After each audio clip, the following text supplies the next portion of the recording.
Hey, it's time for spring project. Unfortunately, Rex started the spring project season last fall. He sprayed all of his grass and burned it dead.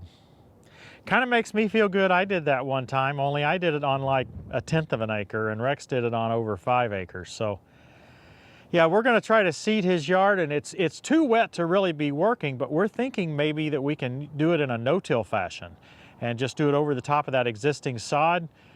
And maybe we can get it growing yet this spring without any watering. No way he can water 5 acres. Let's get started.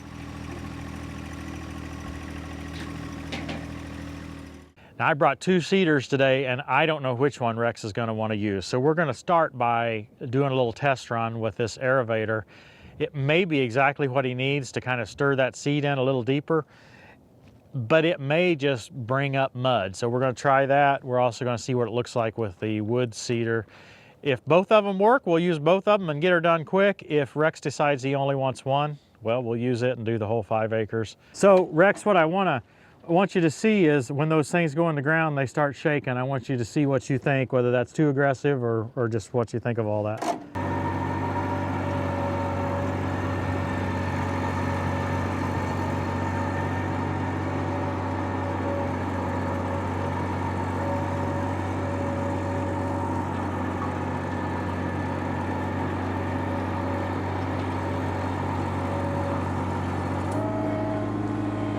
I kind of like that.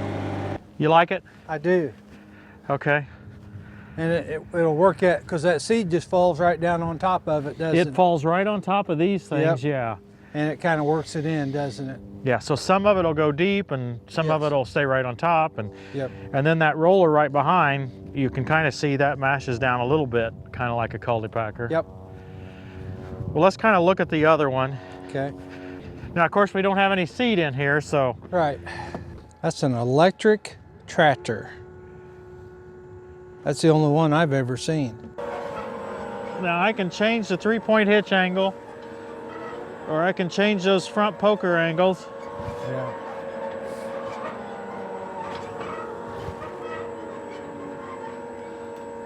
Is that aggressive enough for you? I don't think so. I like this over here.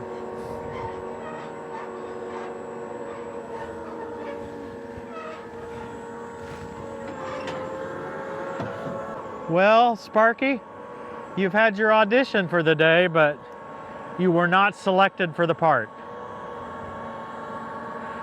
Maybe another day. It's not your fault.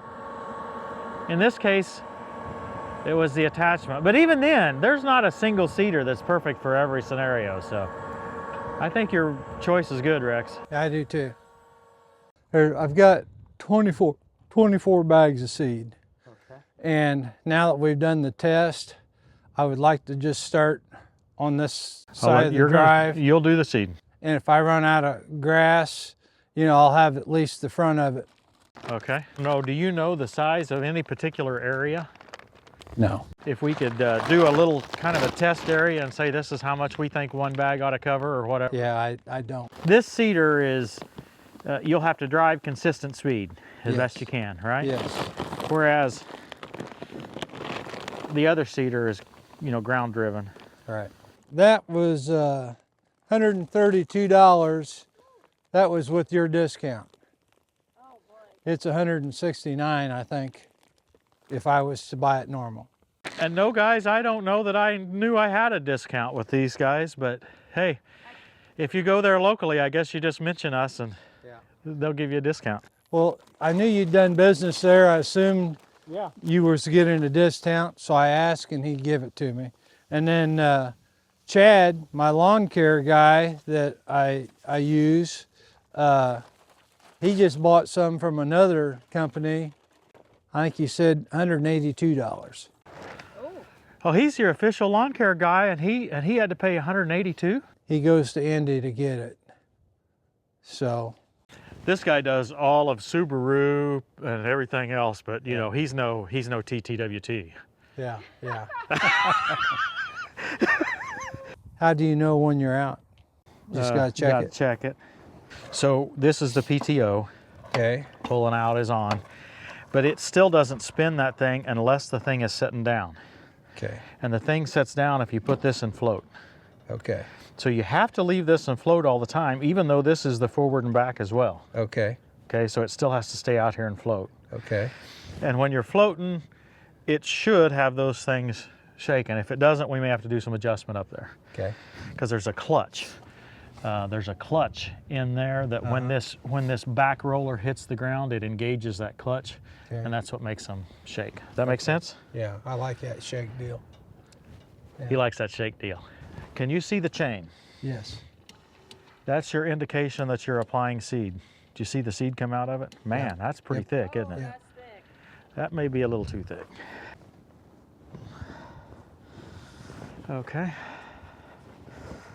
I pulled it back a little bit. You want to watch it come out for just a second? Yep. Okay. So that may still be too fast, but anyhow, you can see how it falls, and it kind of falls in front. Yep. I like to run maybe 1.5 to 2 miles an hour at the max. It shows you right in there, but that's so that shaking gets a chance to do what it's going to do, but that may take you all day, so we'll see how that works out for you. All right. You can kind of coach I'll me. walk along with you for a moment. Yeah. Is that about the right speed? You got the 1.2 there. You may want to go a little faster, whatever you want to run at. You can run the throttle. If you run the throttle up, the shake is faster, see? Just like a regular PTO on a regular tractor. Okay.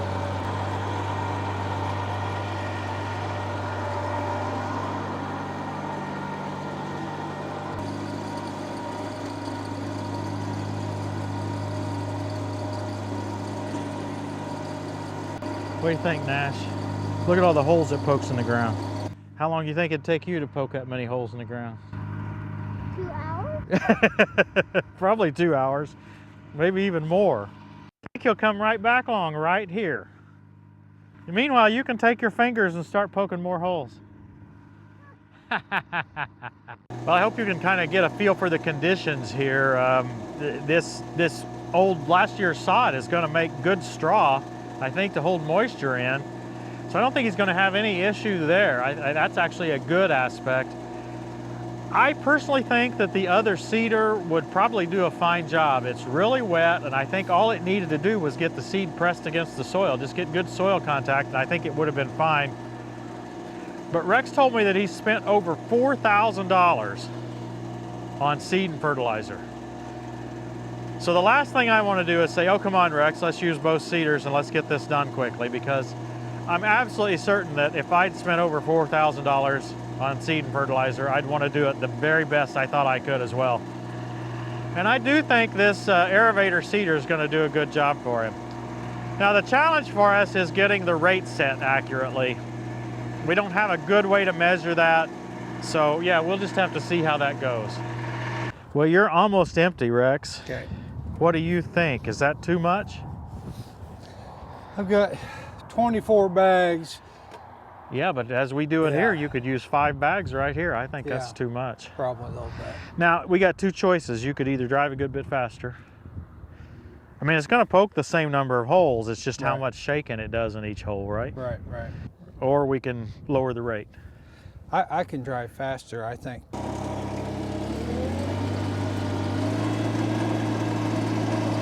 I'll just let you listen in here and enjoy the sound of the tractor for a minute or so.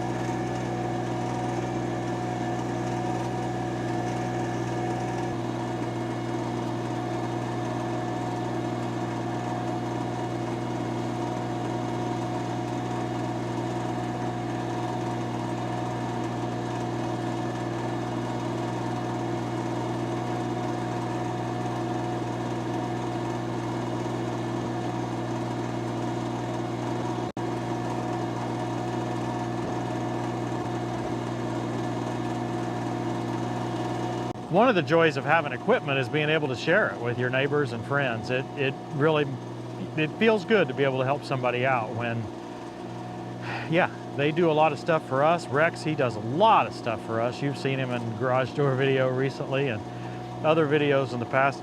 Funny thing is, Rex does not care a bit about our videos. He will not watch a Tractor Time with Tim or any other YouTube video as far as I know. Just no interest whatsoever, but he loves the equipment and he loves working outside, so that's kind of a fun aspect. Now, you might ask, how in the world did he kill his grass? No, he didn't spray it with grass killer. He sprayed it with the same thing he sprays every fall, and he claims at the same rate. And he talked to a lawn professional, and apparently the fact that we got a deep frost within a day or so after he sprayed it, that's what they think killed the grass. I found this quite unique. It's fascinating to see Rex get used to Vinnie a little bit. He's driven him some, but not very often, not enough to where he's really comfortable. And with the seeder, you've got 2 or 3 different things to keep track of. You've got to raise and lower the seeder, you got the PTO, and those two go together in an interesting way. You have to have some down pressure, or at least have it and float, such that the aeravator actually shakes, right? If you have it up off the ground, it doesn't shake. You can kind of see that at that moment there. And then you have the seeder itself, which the only visibility you get from the tractor is the chain rolling.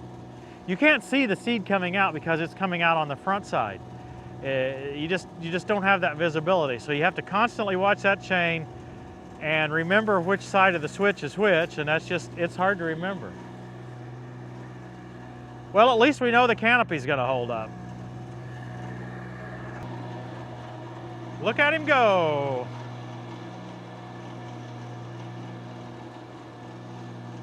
I'm pretty confident in this seeding today. It's wet. There's it's really soft here, so I just don't see seed left on top. It seems to have good seed to soil contact. That roller behind the aeravator, I think, is doing a great job of getting it packed in. I really like that sod being there. I mean, obviously, it's a sad story that he has to spend $4,000 that he wasn't gonna have to spend before, but we should be able to see results in the next 2 weeks maximum. This stuff doesn't take the 3 weeks to come up that bluegrass does. It's some sort of a fescue blend. It's entirely possible, though, that it's cold enough we may not see anything, I suppose, for a little while. It's hard to predict the weather. We're supposed to have a rainstorm come through here in the next day or two. If that happens, I think we'll have a good opportunity for this seed to do well. Hopefully it begins to warm up. I'm ready for spring. We've already got a bunch of projects lined up. Just this week I've been and visited 2 or 3 places that we've got some cool projects coming. So yeah, I think it's gonna be a big year. And assuming we get Vinnie back, assuming Rex doesn't hide him and just outright steal him, we'll be ready for spring this year. Thanks for watching, everybody. We'll see you next time on Tractor Time with Tim and Rex. Remember this, whoever sows sparingly will also reap sparingly, and whoever sows generously will also reap generously. I don't have as much farmer in me as you got. I need to see, if he'd watched Tractor Time with Tim, he would know how to do that. Yeah, he's cutting the bag. I have showed our viewers how to open a bag, and I cannot convince this guy to watch. One reason is because he knows so much more than me. It would be boring to him.